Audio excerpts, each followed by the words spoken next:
Welcome to the Hideaway Hills management meeting as of September 22nd, 2020. We have all members on WebEx tonight with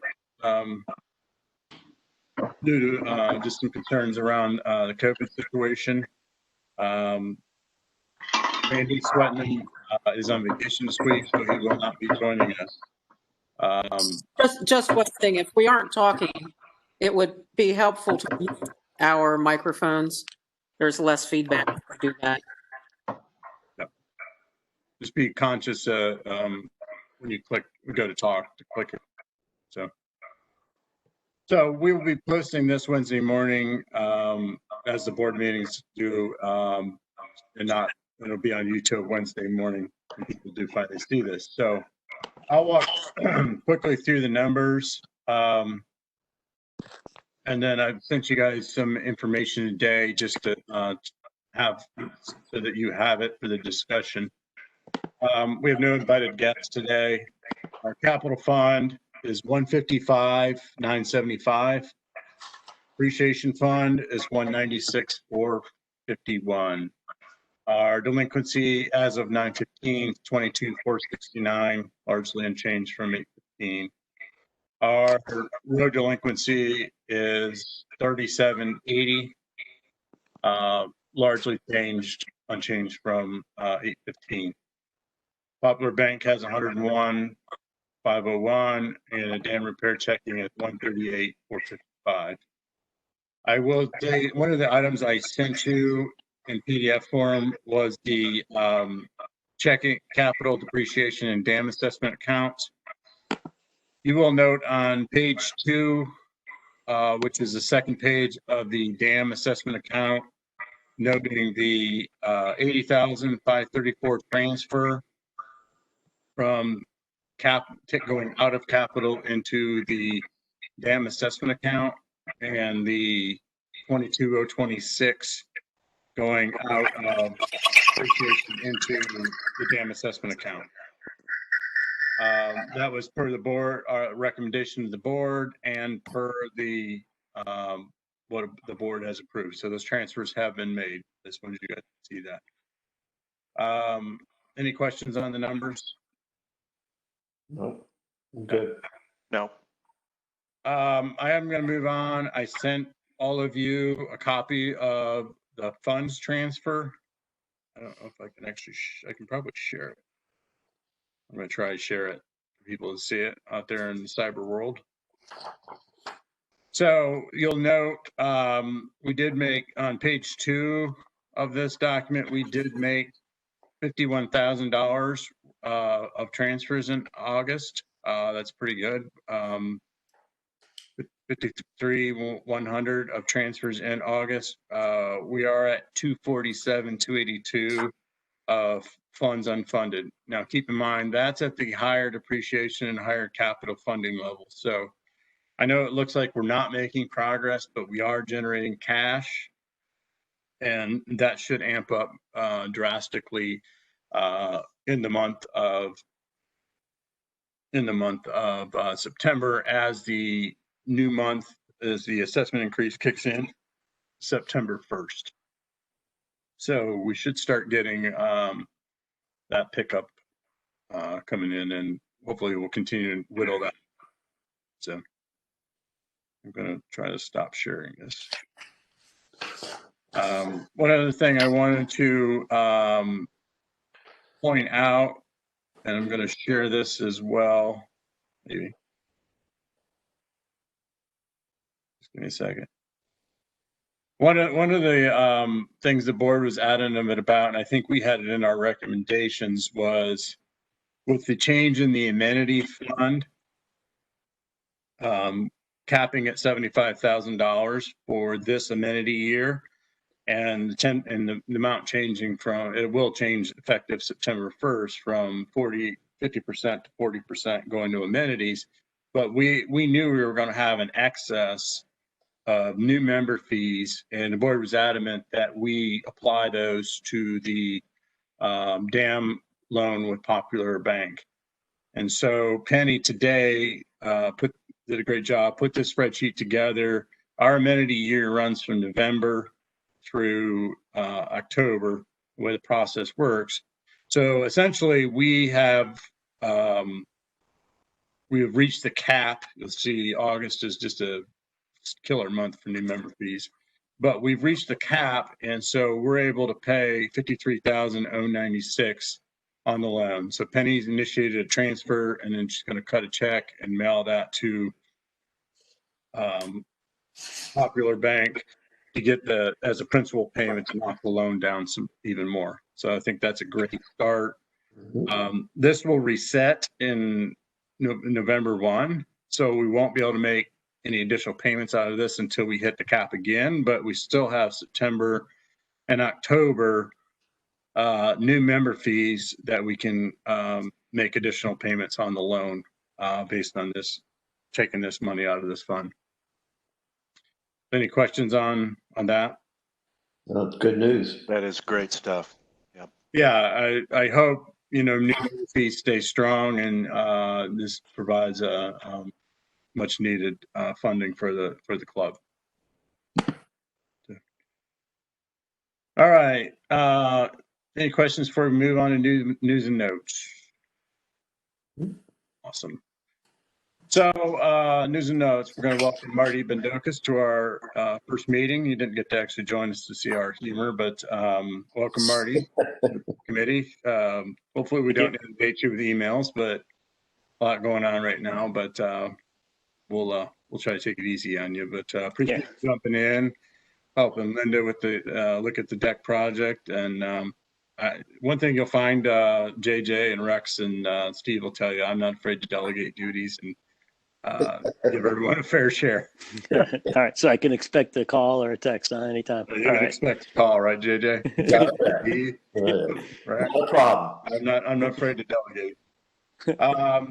Randy's still following up with the Spectrum phones. No quote yet on switching that over. Lately, our phone system has been stable the last couple months. Hopefully that continues. When those lines go down, if we lose, phone lines to security, lose phone lines to Clubhouse, they can't take orders, which the primary way they're taking food orders right now. And if they go to the office, our members can't contact. So I think looking for a better option is in our best interest right now. So. All right. Anybody else have any news or notes they want to update us on? JJ, you talked to. I talked to Scott Francis today, and I don't know who knows it, but the chiller pump went bad on the brewing process. He removed it. He sent it out. He's hopefully going to get it back and restall it on Thursday. And if he can do that, then he can start brewing again. He has all the materials for the lager. He can start brewing again on Sunday, I believe he said. From there, it'll be about 4 or 5 weeks, and we'll have the lager going. The pale ale, there's still some in the fermenter. All the kegs are clean now. We can get that tapped out. The thing is, what we have to do now is move the product. So, we have to look at different things. I've heard people ask for growler sales or something like that, a special on growlers. But any way we can move this will be good. And, so far we're in good shape. Once we can get the lodge back open, I think we can move product a little quicker, hopefully. But it is being brewed, and it is the pale ale is available now. Okay. Can you keep an eye on the inventory of Sure. the pale ale so that we, if we get, I don't know how long it's good, but if we get, where we might start, maybe, I don't want to throw product out again. Right. Obviously we'll try to start pushing some sales with growlers, but maybe we need to, we just need to watch that inventory. I don't want to have kegs go bad on us again. We'll sell it if we, we'll reduce prices, but what do we charge currently? $13 for a growler. I believe that's what it is. I'll talk with Chris tomorrow. Talk with Chris, and maybe we can run a promo over the next couple weeks.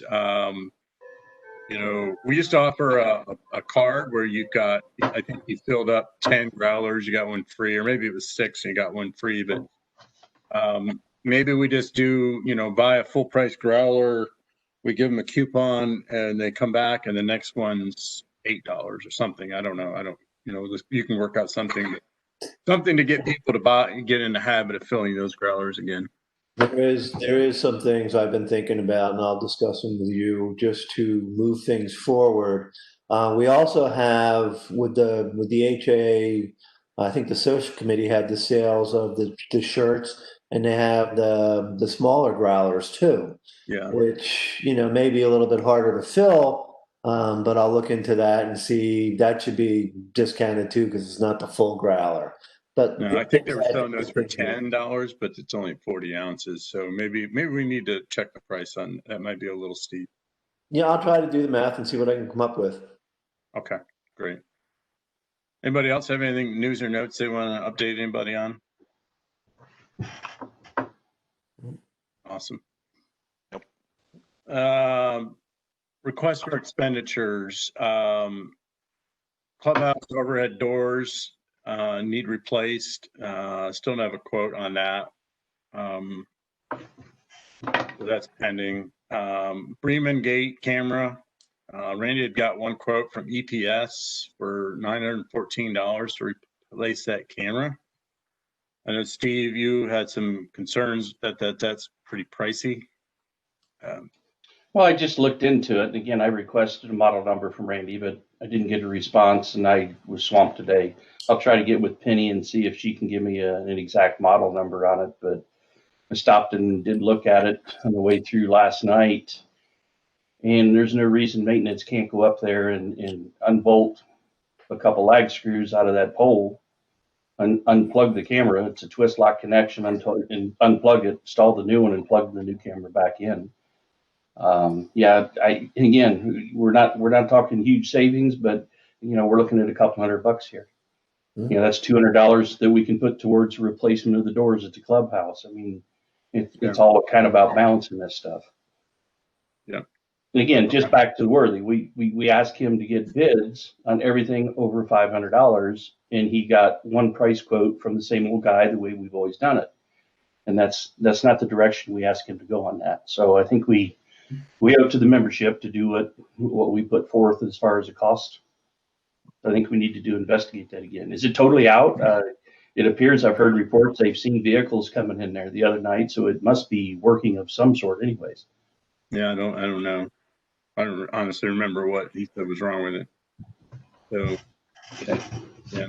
If one of you guys get time, maybe just ask security to pull that camera up and just see how bad it is. But I mean, we got to keep it on the list to replace. Yes. I do want to make sure we get the best price, but also I don't know. I would think we could replace that ourselves. Save a few bucks. But yeah. Any other issues? So on the clubhouse door, have we decided to go with overhead doors? Have we asked Rick and maintenance to come down and see if there's another option for doors? You know, I don't think we've made a decision either way. Steve, I would encourage you to go up there and look at the space. It's tight. It's going to be tight. really It's tight to have a swinging type door, even a split door. Mm-hmm. I just want to make sure Rick's looked at it. Rick is the creator of the Made in Great project with these guys down here. And before we go and spend, you know, on an outside vendor or buy a door that they're still going to install, I think he needs to have input on what he thinks would be best and easiest to install too. Because Gotcha. It's definitely needed. Again, security wise now, carts will be going back soon. So, I mean, that's the main thing that was stored in there. Yeah, it possibly could wait till spring. So unfinished project, we have the roof on the car wash. Is that on hold? Because I know we talked about that. I thought it was approved, but I've not seen any action on that with winter coming. I do not know. I will, I'm going to try to talk to Rick, follow up with him on that. Okay. I'm not trying to pick on you. I'm just trying to keep the loose ends tied up as best we can. Huh. Um, That's what happens when you wear the big hat. You may delegate, but we can push back too. Yeah, I don't know where we're at with that. I thought we had approved that too and got the best price. I'm not sure where. Yeah, we had quotes and lowest bid and all that stuff. Center roof. Okay. All right. Anything else for, well, we have another request for expenditures. Discussion items, road expense. So far, just out of the road count, which is what 10% of the new member fee, we spent 83,000 on that. What we call the chip and seal account, which I keep trying to not call the chip and seal account, but it's a road assessment account. We'll have it die hard. We've got 118,357 in there with 36,978 spent. However, I believe Rex, the chip and seal contract with 2020 is going to be about what, 107. I think it was 101.6, but we haven't got the final bill, and they may have done a little extra, but I don't think so. Okay, so we're going to have, right now we'd have about, he's got 118, so we would have about 17,000 left in there. And then, I think we were trying to hold about that amount, or 20 grand in there. yeah, roughly 20, and we should still get more coming off the new member every month, wouldn't we? Yes, it just comes out of it. It goes into a different account. We're supposed to send 10% of that supposed to go into roads. So yeah, we'll be good. We should be good. So I would say 2020, from what I could see, did a great job. I know the membership seemed to be really pleased with it. I haven't talked to Rick. Obviously, I don't know what his thought on it was, but I think it was the right decision to contract that out. I think so. They got in and got out, and what I've seen looks really good. Did a nice job. I think they got done in 2 days, but it takes us several weeks with our older equipment to do. Yeah, and the best thing is that gave Rick more time to do more patching, and so really we got a better job because of that. Yeah. So. Yeah, I think the patchwork they're doing, what I can see, it looks great. It's really fixing up places so that when we do chip and seal over that, we've got a good quality road underneath it instead of trying to just throw asphalt into a hole. They're actually making it a better smooth surface. So, City of Lancaster could take notes. Been on some of the back roads in the City of Lancaster. Yeah. But all right, moving on. Short agenda tonight, which is good. Deer population control. I think Chris Dodge is a Hocking County wildlife officer. Doesn't sound like Randy's got a hold of him. I brought this up at the board meeting. I don't honestly know what the temperature of the board's going to be on this. I know they want to hear what the DNR has to say first before we do move forward. If we did this year, we basically got, if we did it for 1 month, we basically got through both season ends the first weekend of February. So if you did a month, you could do January. It's a cold month, but it's also a pretty good month. I know I've participated in Ohio DNR hunts on nature preserves and state nature preserves, and they do those sometimes in December, so you can bait and you can basically target the deer you're trying to eliminate out of the population. This is not really a hunt. This is population control by our members at the best price, and members get to benefit. So once we do get in touch with the game warden, or hopefully we can get a biologist out here to look at our browse line.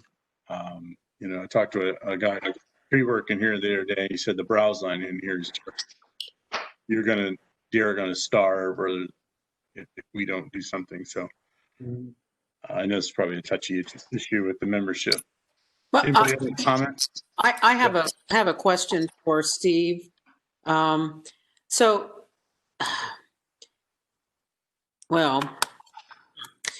can you help, or who can help establish what a healthy forest looks like? Because if we can do that, if we can show it to our membership, they might better understand, and I think you may have mentioned this before, about being able to demonstrate what a good, healthy forest looks like versus what we have going on now with a lot of dirt, erosion.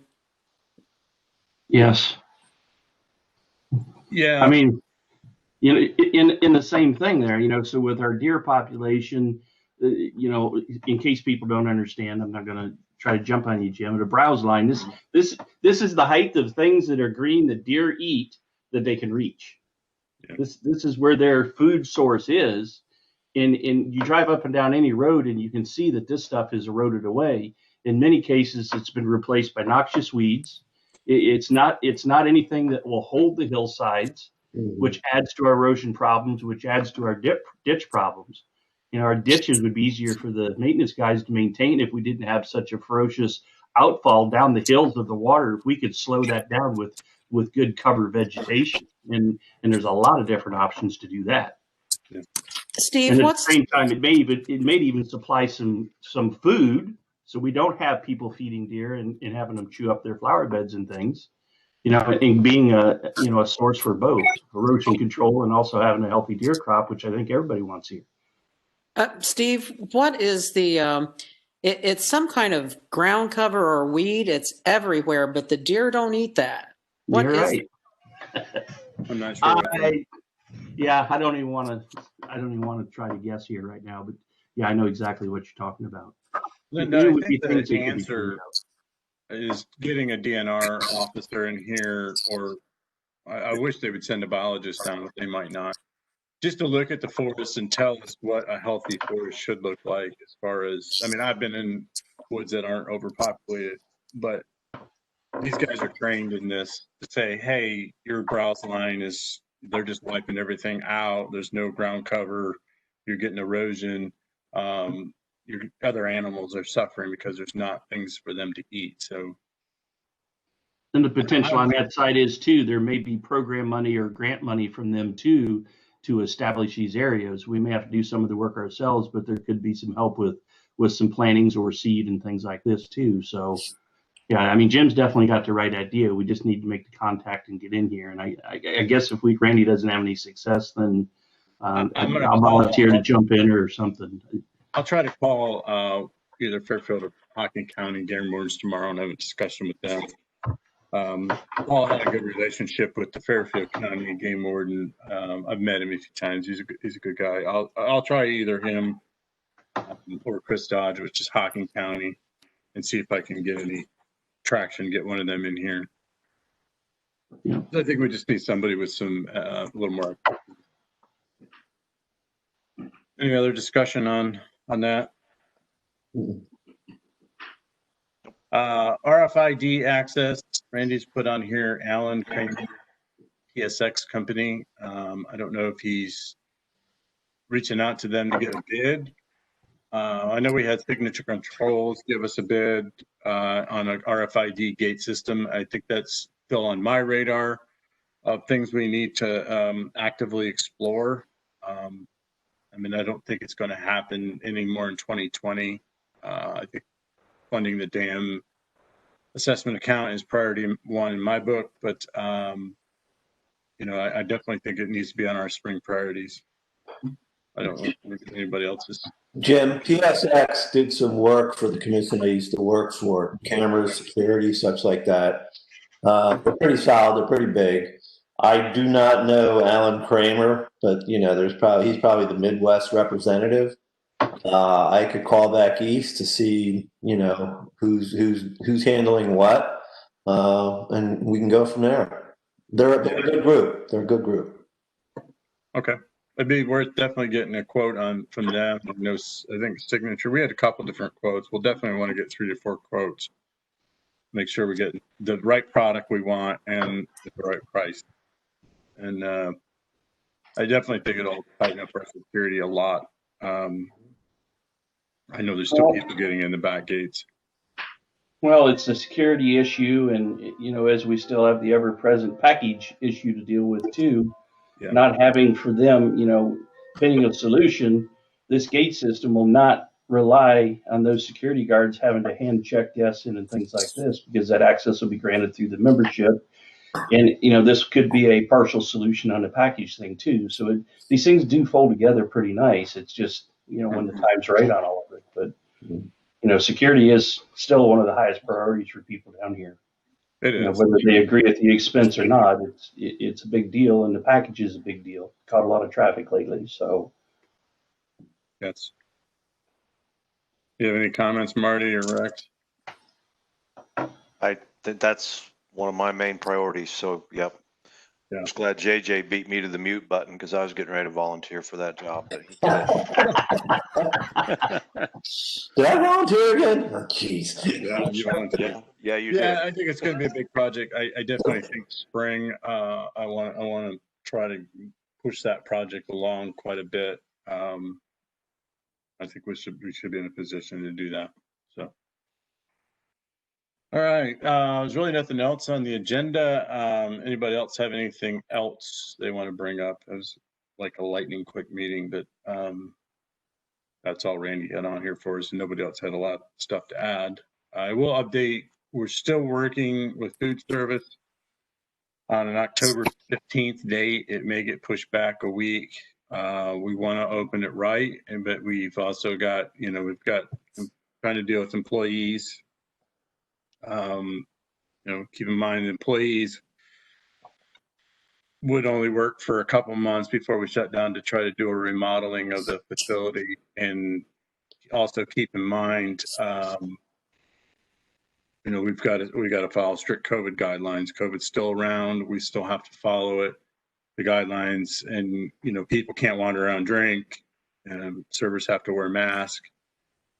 People need social distance, and so we've got to do this right, or we can't do it. And that's just how it's going to have to be. But the food service committee is committed. We can do this right. We can have people sit down. The board has approved, voted at the last meeting to make the back part of the deck. We're going to cordon it off so there's an outdoor smoking area. It's kind of tucked back in there, but the board did approve that so that we can have a smoking area and still people maybe sit out there and enjoy the fall, what's left of the fall by that point. But that's where we're going with it. We're trying to work out a number of different issues. Biggest ones being employee issue. So, all right. Anybody else have anything before we stop recording? Not at this time. Welcome, Marty. Yeah. They don't always go this short. Don't. I like this. No. Marty, they're not all this way, Marty. You may need to pack a snack. The board meeting the other night went to what time? Almost 10:30. It was brutal. Definitely extra innings. 10:15. Yeah. 10:15. Yeah, and sitting in those lodge chairs, I'm pretty sure I was about purple when I stood up. Then Randy tells us there's cushions over there, so I was like, great. Thanks. All right, I'm gonna stop the recording so we can go into a quick executive session.